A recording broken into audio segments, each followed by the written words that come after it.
And a few hours later, thank goodness, good strong bridge. Thank you, bridge. Please don't go anywhere.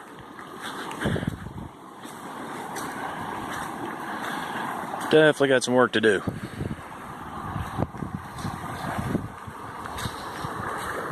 Look at that.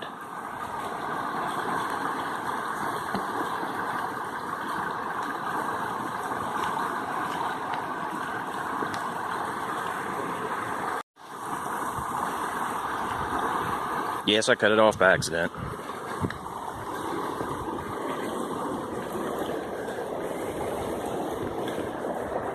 You can tell it's still way up.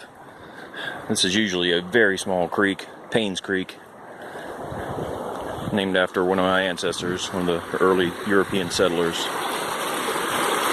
in this area.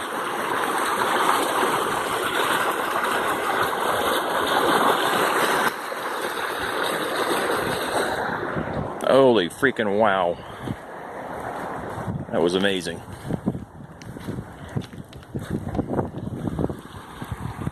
You're gonna keep having weather like this. I might not need a four-wheel drive. I might need a damn duck boat. Anyway, hope everyone is safe. Take care.